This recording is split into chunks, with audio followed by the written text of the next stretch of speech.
Hello good morning students, कैसे हैं आप। मैं अभिषेक चौहान।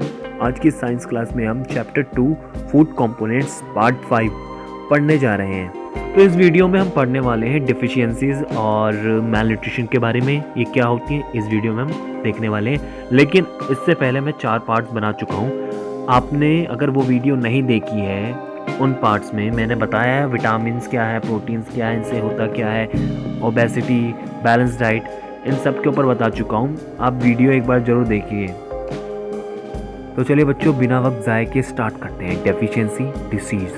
डेफिशिएंसी, इस पॉइंट को पहले समझते हैं। देखिए होता क्या है, कई बार हम खाना खाते हैं पर्याप्त मात्रा में, पूरी मात्रा में खाना ले रहे हैं जितनी खाना हमारी बॉडी को आवश्यकता है, लेकिन उस खाने में न्यूट्रिएंट्स उस पर्याप्त मात्रा में नहीं है जितना हमारी बॉडी को आवश्यकता है।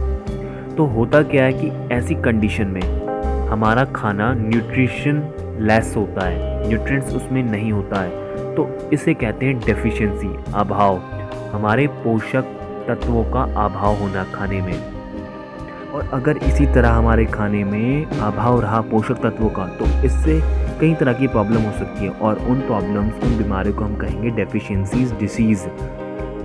तो अगर हमारी डाइट, हमारे आहार में अगर प्रोटीन, मिनरल्स, विटामिन्स की अगर कमी है, अभाव है, तो इससे होने वाली कई तरह की बीमारी है। जैसे कि अगर डाइट में हमारा प्रोटीन कम है तो हमारे स्किन प्रॉब्लम्स जैसी बीमारियां हो सकती है, हमारी ग्रोथ रुक जाएगी, and diarrhoea, swelling of face, हमारा चेहरा फूलने लगता है, सूजन सी आ जाती है, एंड डिस्कलरेशन ऑफ हेयर, और बालों का रंग उड़ने लगता है।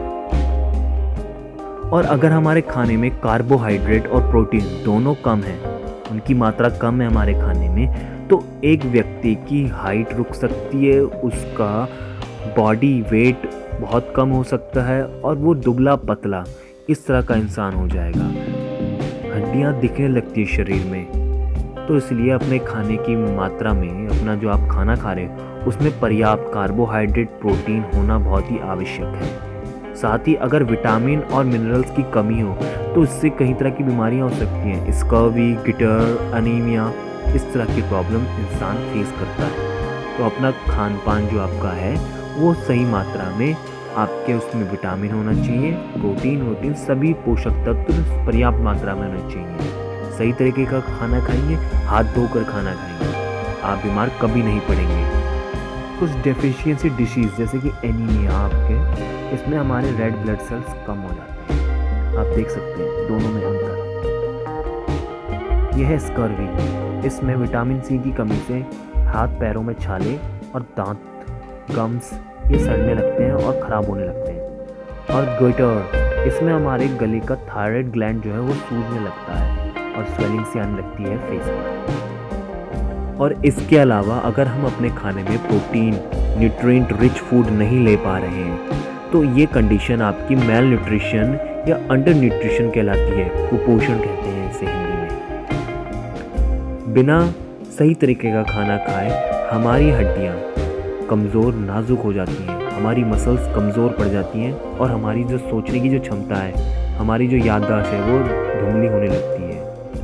ऐसी सिचुएशन में हमारी बॉडी को मेल न्यूरिश्ड कहा जा सकता है, यानी कुपोषित। तो देखिए, जब हमारे खाने में प्रोटीन की कमी होगी, खाने में प्रॉपर प्रोटीन नहीं होगा, तो इससे हमारी बॉडी की जो ग्रोथ है वो रुक जाएगी, बॉडी ग्रोथ नहीं कर पाएगी, हमारे घाव जो हैं वो ठीक तरह से रिपेयर नहीं हो पाएंगे, अपने आप को रिपेयर नहीं कर पाएंगे किसी चोट से, और हमारी बॉडी को डिफ़िकल्टी फेस करनी पड़ेगी। और प्रोटीन के साथ साथ अगर हमारे खाने में कैलोरीज भी नहीं है तो हमारी एनर्जी भी नहीं मिल पाएगी, हमारे शरीर में ऊर्जा नहीं होगी कोई काम करने के लिए। तो ये ऐसी सिचुएशन कहलाएगी प्रोटीन एनर्जी अंडर न्यूट्रिशन और मेल न्यूट्रिशन। मेल न्यूट्रिशन के कारण दो तरह की प्रॉब्लम हो सकती है। अगर आप खाने में पर्याप्त एनर्जी नहीं ले पा रहे हैं और ना ही प्रोटीन ले पा रहे हैं, दोनों की कमी है, या भले ही एनर्जी थोड़ी बहुत ठीक हो आपके खाने में लेकिन फिर भी कम है, तो उससे क्वाशियोकॉर्ड, ये बीमारी हो सकती है।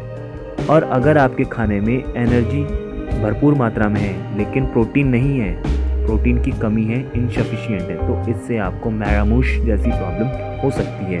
पिक्चर में जैसे कि आप ध्यान से देख रहे हैं, क्वाशियोकोर में बच्चे का पेट फूलने लगता है और बाकी शरीर कमज़ोर रहता है, और मैरामूश में बच्चे का पूरा शरीर कमज़ोर हो जाता है, हड्डियाँ दिखने लगती हैं, और ये प्रॉब्लम ज़्यादातर ग्रामीण क्षेत्रों में और छोटे बच्चों में पाई जाती है। तो इस तरह की प्रॉब्लम से अगर आपको दूर रहना है तो अच्छा खाना खाइए, हाथ धोकर खाइए, फल और सब्जियाँ ज़रूर खाइए।